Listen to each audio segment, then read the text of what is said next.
다 같이 사도신경 신앙 고백하겠습니다.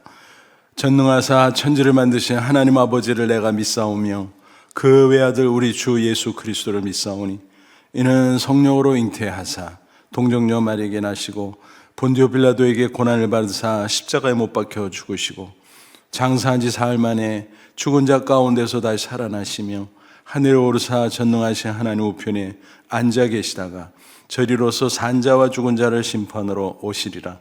성령을 믿사오며 거룩한 공예와 성도가 서로 교통하는 것과 죄를 사하여 주신 것과 몸이 다시 사는 것과 영원히 사는 것을 믿사옵나이다. 아멘. 이 시간 주시는 하나님의 말씀은 여호수아 5장 1절부터 12절까지 말씀입니다. 요단 서쪽의 아모리 사람의 모든 왕들과 해변의 가나안 사람의 모든 왕들이 여호와께서 요단물을 이스라엘 자손 앞에서 말리시고 우리를 건너게 하셨음을 듣고 마음이 녹았고 이스라엘 자손들 때문에 정신을 잃었더라. 그때 여호와께서 여호수아에게 이르시되 너는 부싯돌로 칼을 만들어 이스라엘 자손들에게 다시 할례를 행하라 하시매 여호수아가 부싯돌로 칼을 만들어 할례산에서 이스라엘 자손들에게 할례를 행하니라. 여호수아가 할례를 시행한 까닭은 이것이니 애굽에서 나온 모든 백성 중 남자 곧 모든 군사는 애굽에서 나온 후 광야 길에서 죽었는데 그 나온 백성은 다 할례를 받았으나 다만 애굽에서 나온 후 광야 길에서 난 자는 할례를 받지 못하였음이라. 이스라엘 자손들이 여호와의 음성을 청종하지 아니하므로 여호와께서 그들에게 대하여 맹세하사 그들의 조상들에게 맹세하여 우리에게 주리라고 하신 땅 곧 젖과 꿀이 흐르는 땅을 그들이 보지 못하게 하리라 하시매 애굽에서 나온 족속 곧 군사들이 다 멸절하기까지 40년 동안을 광야에서 헤매었더니 그들의 대를 잇게 하신 이 자손에게 여호수아가 할례를 행하였으니 길에서는 그들의 할례를 행하지 못하였으므로 할례 없는 자가 되었음이었더라. 또 그 모든 백성에게 할례 행하기를 마치매 백성이 진중 각 처소에 머물며 낫기를 기다릴 때 여호와께서 여호수아에게 이르시되 내가 오늘 애굽의 수치를 너희에게서 떠나게 하였다 하셨으므로 그곳 이름을 오늘까지 길갈이라 하느니라. 또 이스라엘 자손들이 길갈에 진쳤고 그달 14일 저녁에는 여리고 평지에서 유월절을 지켰으며 유월절 이튿날에 그 땅의 소산물을 먹되 그 땅에 그날에 무교병과 볶은 곡식을 먹었더라. 또 그 땅에 소산물을 먹은 다음 날에 만나가 그쳤으니 이스라엘 사람들이 다시는 만나를 얻지 못하였고 그 해에 가나안 땅의 소출을 먹었더라. 아멘. 모세가 떠난 이후에 여호수아가 이스라엘 백성들의 지도자로 나서죠. 하나님께서 세워주셨습니다. 그가 이제 가나안 땅을 향해서 들어오는 가운데 첫 번째 관문이었던 요단강 어떻게 됐나요? 넉넉히 건널 수 있었죠. 하나님의 놀라운 능력으로 범람하던 시즌이었지만 하나님의 말씀대로 믿고 순종할 때 요단강이 갈라지는 놀라운 역사가 나타났습니다. 그래서 이스라엘 공동체는 마른 땅을 지나는 것과 똑같이 당당하게 건너갈 수 있었습니다. 그 후에 이제 오늘 본문의 상황이 전개됩니다. 1절 말씀 보면 요단강 도하의 그 기적의 소문을 듣고 주변에 있었던 이방 족속들이 벌벌 떨었다 그랬어요. 그런 가운데 이제 이스라엘 백성들은 사기가 충천했겠지만 그럼에도 불구하고 가나안 땅 가본 적이 없잖아요. 여호수아, 갈렙만 40여 년 정탐꾼으로 잠시 다녀갔지만 뭐 그때하고 세월이 얼마나 많이 지나갔어요. 여호수아 자신도 아마 긴장과 두려움과 그런 상황이 아니었을까 생각이 됩니다. 그런 가운데 하나님께서 가나안 땅 입성하기 전에 가나안 땅의 첫 번째 성은 여리고성이죠. 소문을 들으니까 여리고성은 철옹성, 또 여리고의 군사들은 강한 군사들, 그런 소문을 들었을 때 사실 사람이기에 하나님이 함께 한다는 신앙이 기본적으로 있긴 했지만 아마 두렵지 않았을까, 몹시 긴장하지 않았을까, 그런 생각을 해봅니다. 이처럼 여리고성 정복을 앞두고 가장 먼저 해야 될 일은 뭘까? 인간적으로 생각하면 뭐예요? 군사력을 다시 재정비하고 또 강하게 세우는 게 급선무겠죠. 이제 싸워야 되니까, 그죠? 그런데 하나님께서는 놀랍게도 전혀 다른 것을 이스라엘 공동체에 요구를 했습니다. 여호수아를 통해서. 그건 뭐였나요? 할례를 받으라라는 것입니다. 할례는 이스라엘 백성과 하나님과의 언약의 표시지요. 그래서 남자의 생식기에 포피를 베어내는 그 외과 수술을 통해서 이제 믿음을 확인하고 또 하나님의 백성임을 확인하는 외적인 표시, 증표, 이렇게 우리가 이해하면 되겠습니다. 그 기원은 창세기 17장입니다. 아브라함이 물론 나이 많았을 때입니다만 그때 하나님께서 너와 너의 가족들, 권속들 다 남자들은 할례를 받아라. 그럼 여자는 어떻게 되는가? 남자가 대표성을 가지기 때문에 여자는 그 안에 포함된다라고 이해하시면 되겠습니다. 그래서 남자는 모두 다 할례 받아라. 그래서 싹 할례를 받았어요.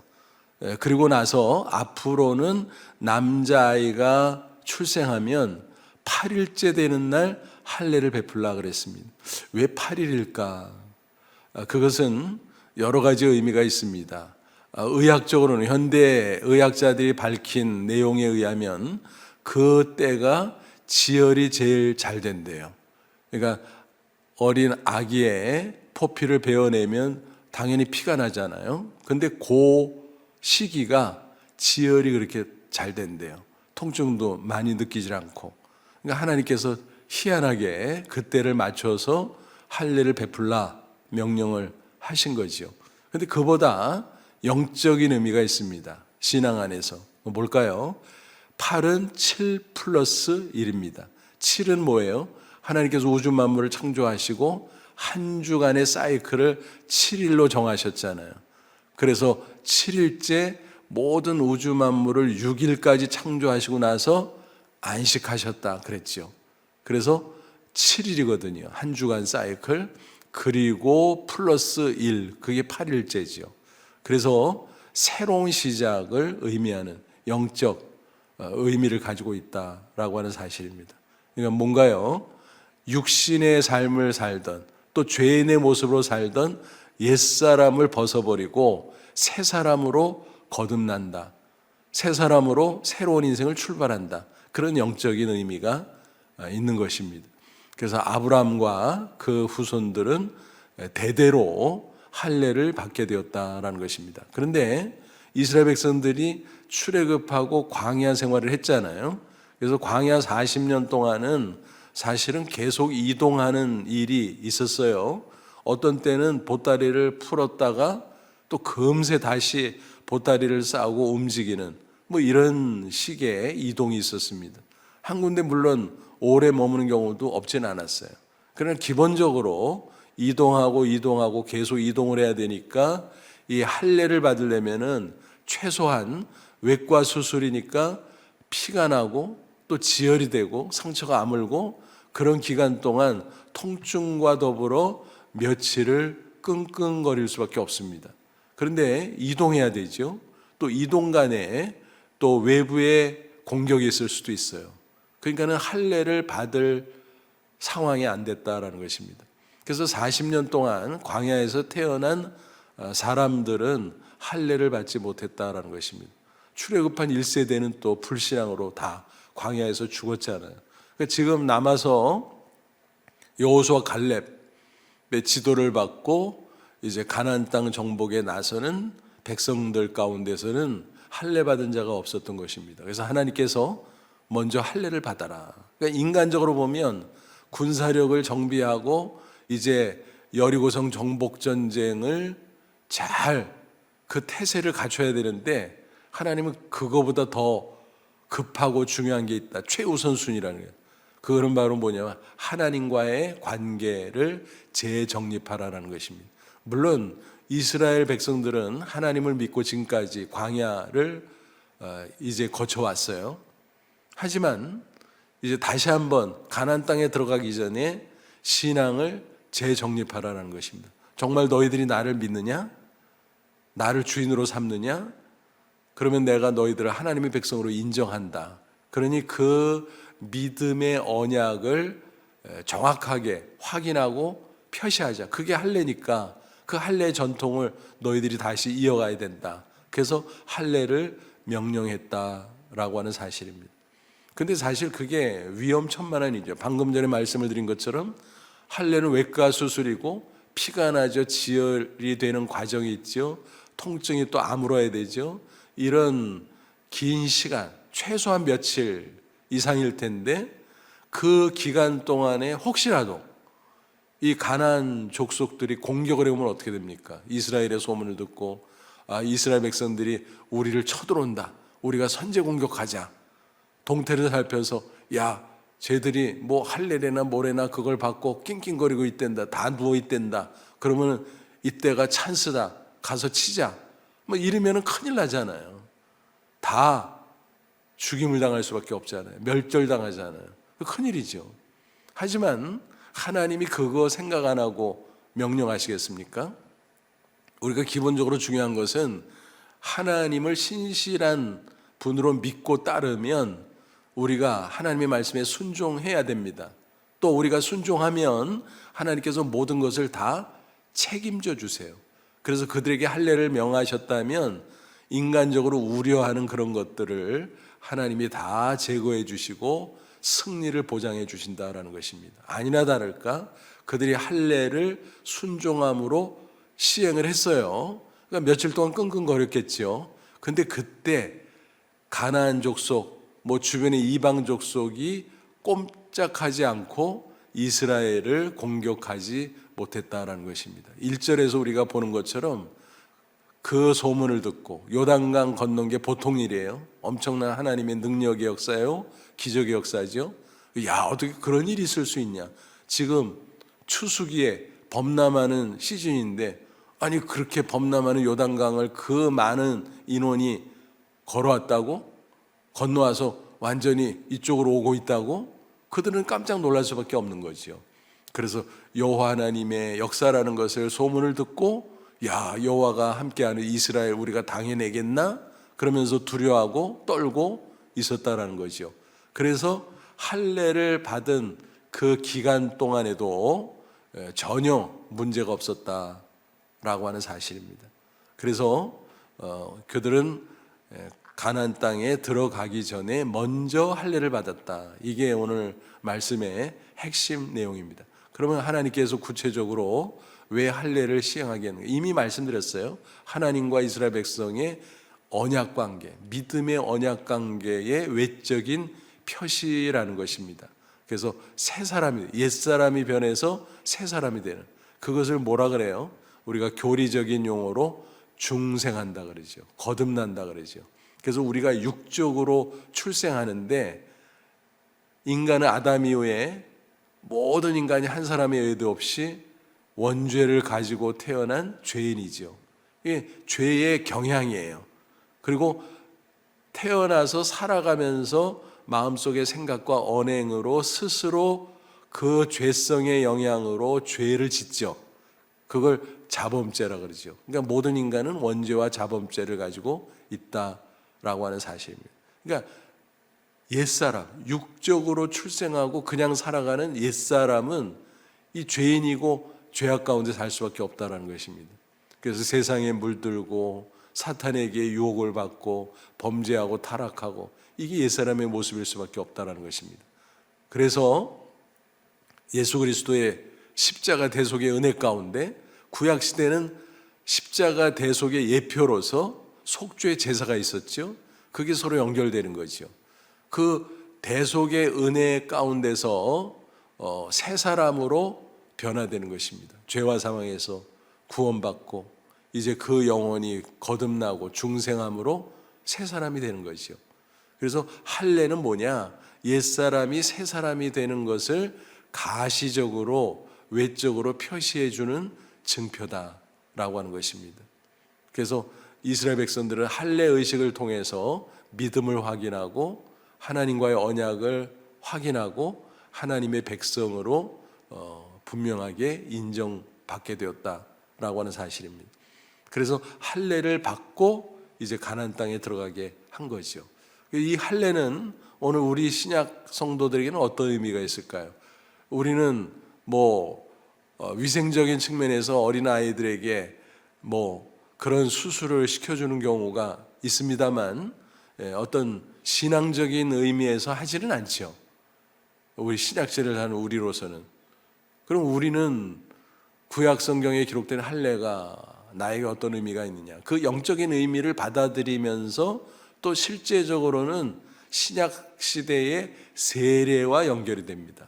그래서 세례를 뭐라고 말하는가 하면 마음의 세례, 손으로 하지 않는 마음의 세례. 그러니까 구약의 할례는 육체 하잖아요. 육체 할례고 손으로 수술하는 거니까 손으로 하는 세례, 또 육체의 세례. 근데 신약 시대에 주님께서 명령하신 물 세례는 그거는 물을 적셔서 준다든지 그걸 적수라 그래요. 적수. 우리 교회가 속한 장로교회 등등 많은 그 교파의 교회들은 이 적수 방식으로 물 세례를 베풀죠. 그런데 침례교나 또 그리스도 교회나 등등 이런 또 교파에서는 세례를 침례 방식으로 하죠. 물속에 완전히 들어갔다가 다시 나오는 침례 방식. 그러니까 그 방식은 이래도 괜찮고 저래도 괜찮아요.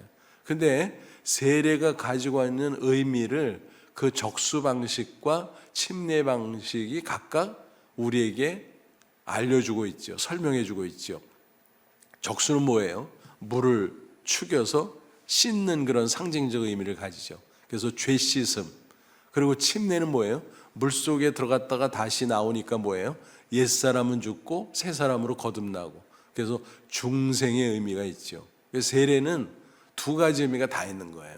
죄 씻음의 의미도 있고 또 중생의 의미도 있고. 그래서 오늘 본문에도 보면 할례를 행했는데 포피를 베어내죠. 그러니까 잘라내는 겁니다. 그래서 그건 상징적으로 옛사람의 죄악된 모습을 제거한다. 이런 의미를 가지고 있는 것입니다. 그러니까 신약의 물세례 죄 씻음과 연결된다고 보면 되죠. 그리고 아까 말씀드린 것처럼 8일째 7 플러스 1 플러스 1 새로운 시작, 거듭남, 중생. 그래서 옛사람은 죽고 새 사람으로 거듭난다는 그런 의미를 가지는 거죠. 그게 이제 침례 방식의 세례와 연결이 되는 거죠. 근데 이제 죄를 제거한다는 쪽, 죄 씻음 쪽을 조금 더 생각하면 이스라엘 백성들이 이제 하나님의 명령대로 할례를 시행한 장소가 있어요. 그때는 그 지역에서 야영하면서 거기서 그렇게 할례를 시행을 했는데 이제 나중에 그것을 기념해서 그 지역의 이름을 붙였어요. 뭐라고 붙였습니까? 길갈이라고 붙였어요. 그래서 이건 무슨 뜻이냐면은 굴려버린다 그런 뜻이에요. 굴려버린다. 굴려버린다는 뭘까요? 이 죄악된 것을 잘라서 멀리 굴려버린다. 그래서 오늘 본문을 보면 애굽의 수치를 제거했다. 애굽의 수치를 잘라냈다. 이런 식으로 표현하지요. 그렇습니다. 이스라엘 백성들에게 할례를 요구한 게 바로 그거예요. 애굽에서 물론 그때도 하나님이 함께 하셨고 또 그들은 하나님의 백성이라고 신앙생활을 나름대로 했지만 그래도 애굽에 있을 때는 뭐예요? 노예살이했죠. 육신적으로 또 영적으로는 은근히 애굽에 그 우상신들에 물들어 있었어요. 그래서 하나님을 섬기지만 또 다른 한편은 우상숭배도 하고 그 옛사람의 모습이에요. 그래서 육신적으로 추하고 타락하고 또 영적으로 은근히 우상숭배하고 그래서 과거의 이런 잘못된 모습들을 다 베어서 굴려버리고 다 제거해버리고 이제 가나안 땅에 들어가라라고 하는 것입니다. 그래서 그 할례를 시행한 장소, 그 지역의 이름을 명명하기를 길갈이라고 한 겁니다. 그러고 나서 보니까 이제 하나님이 딱 때를 맞춰서 이제 만나를 40여 년 동안 매일 아침에 하나님이 내려주셔서 먹었잖아요. 근데 오늘 본문 끄트머리 보니까 뭐라 그랬어요? 이제 새롭게 가나안 땅에 들어오면서 이제 곡식을 먹었다 그랬어요. 유월절을 처음으로 지키고, 유월절은 출애굽 해방을 기념하는 유대인의 절기잖아요. 그래서 11절 보니까 유월절 이튿날에 그 땅의 소산물을 먹되 그날의 무교병과 볶은 곡식을 먹었더라. 12절 또 그 땅의 소산물을 먹은 다음 날에 만나가 그쳤으니 이스라엘 사람들이 다시는 만나를 얻지 못하였고 그 해에 가나안 땅에 소출을 먹었더라. 이게 무슨 얘기예요? 광야를 통과할 때는 농사를 못 짓잖아요. 그러니까 하나님께서 놀라운 이적으로 매일매일 만나를 내려준 거예요. 그러니까 하나님의 기적이었던 거죠. 근데 이제 가나안 땅에 딱 들어오니까 농사를 짓기 시작할 거 아니겠습니까? 물론 아직은 농사를 완전히 시작한 건 아니지만 이제 그래서 광야 시대를 마치고 가나안 땅 시대는 스스로 농사지어 먹는 겁니다. 물론 하나님이 햇빛도 비춰주시고 또 비도 내려주시고 그래야 농사가 잘 되고 추수해서 먹을 수 있겠습니다만 어쨌든 이게 전환이 되는 거죠.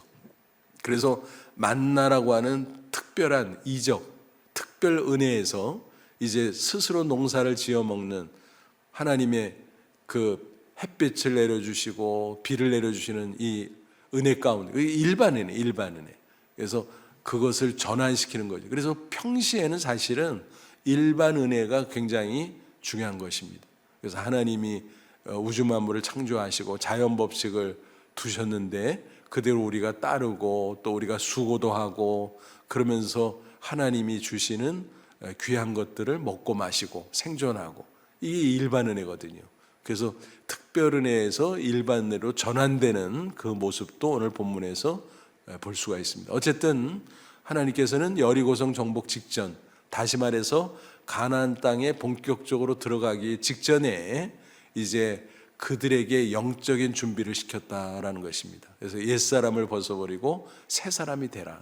하나님의 백성으로 들어가야 가나안 땅이 약속대로 젖과 꿀이 흐르는 축복의 땅이지, 만약 영적으로 준비 안 하면 아무리 땅이 좋으면 뭐하냐, 사람이 틀려 먹었는데, 그죠? 그래서 예를 들어서 이렇게 비유할 수 있어요. 큰 대저택이 있어요. 그 대저택의 가치는 사실은 그 안에 들어가서 사는 사람의 모습에 좌우돼요. 예를 들어 도둑이 산다. 그 대저택은 뭡니까? 겉으로는 똑같은 대저택이지만은 도둑의 소굴이죠. 그런데 멋진 신사가 살아요. 그러면 그 대저택은 뭐예요? 멋진 신사의 집이죠. 그러니까 똑같은 겁니다. 가나안 땅, 객관적으로 하나님이 젖과 꿀이 흐르는 땅으로 했어요. 근데 이스라엘 백성들이 들어가서 이스라엘 나라를 건국하고 거기서 정착해서 살 텐데, 사람이 옛사람으로 들어가면 가나안 땅, 축복의 땅이 될 수 없다는 거예요. 사람이 먼저 새 사람이 돼야 가나안 땅이 축복의 땅이 될 수 있다는 거죠. 그래서 하나님께서 우리에게 어떤 축복을 주실 때요, 물질이랄지 뭐 기타 세상에서 필요한 이런저런 것을 주실 때 사실은 우리를 사랑하기 때문에 먼저 요구하는 게 있어요. 너희들 먼저 깨끗함을 받으라. 새 사람이 되라. 옛사람 벗어버리고. 그러면 내가 줄게. 그게 진짜 축복이라는 거예요. 근데 옛사람으로 죄악 가운데 세상의 욕심 가운데 사는데 갑자기 물질이 많이 생겼다. 타락해요. 타락합니다.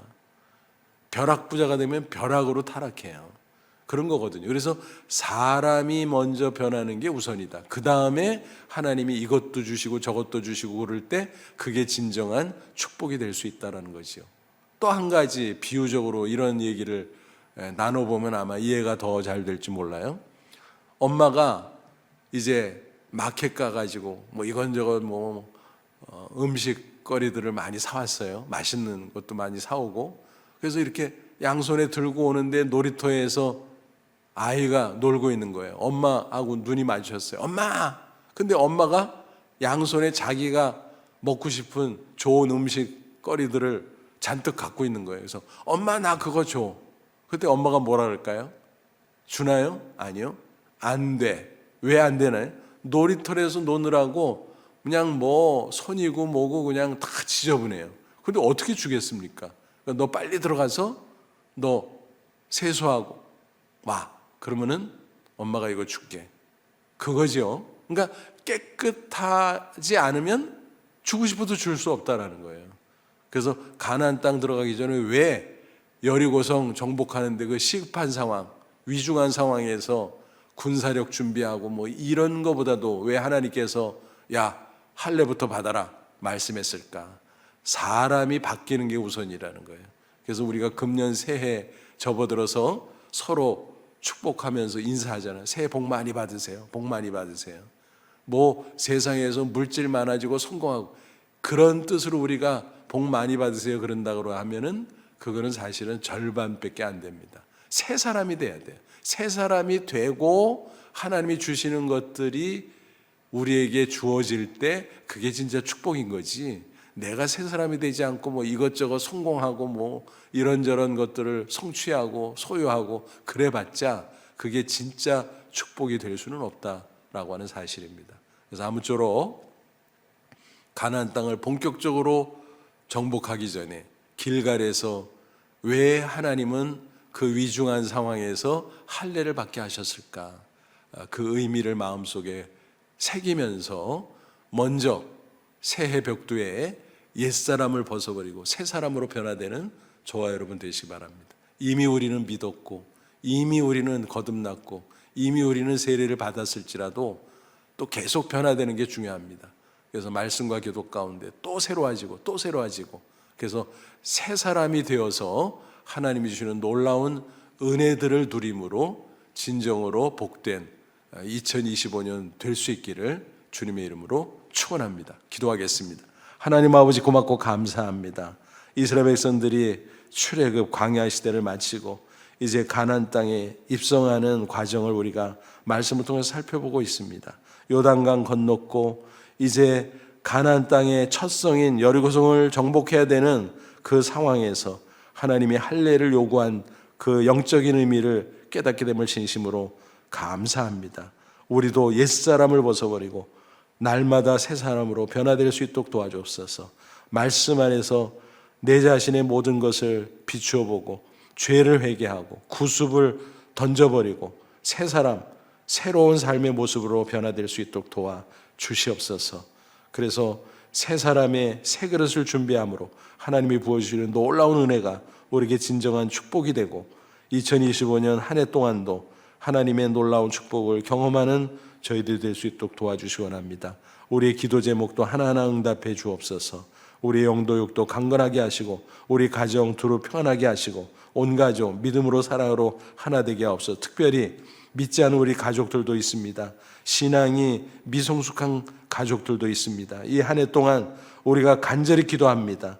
믿지 않는 자 예수 믿고 구원받게 하시고 믿어도 미성숙한 자 성숙한 하나님의 사람이 되게 해 주옵소서. 그래서 우리 가정이 믿음으로 충만하고 그래서 하나님의 은혜 가운데 더 풍성한 복을 누리며 하나님의 영광을 빛내는 아름다운 성가정이 될 수 있도록 도와 주시기를 간절히 원합니다. 우리 교회도 사랑해 주셔서 금년 안에 각 위원회 부서마다 세워주신 일꾼들과 성도들이 연합하여 귀한 사역 감당하게 하시고 풍성한 열매 맺고 하나님의 영광을 드러내게 하옵소서. 선교적 교회로 계속 쓰임받게 하시고 세계 각지에서 수고하는 선교사님들 안전건강 지키시고 축복해 주시고 금년에도 곳곳에 복음의 풍성한 열매 맺어지게 하옵소서. 오늘 특별히 베트남의 송강주의 선교사님 위해서 기도합니다. 섬기는 교회 날로 성장하게 하시고 능족, 다이족, 여러 민족 복음화를 위해서 귀하게 쓰임받는 베이스 캠프가 되게 해 주옵소서.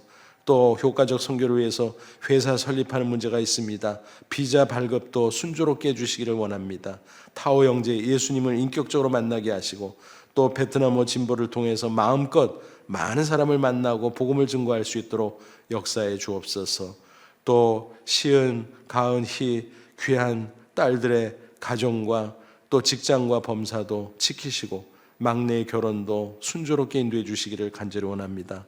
하나님 아버지, 또 우리나라가 위중한 가운데 있습니다. 불쌍히 여겨 주옵소서.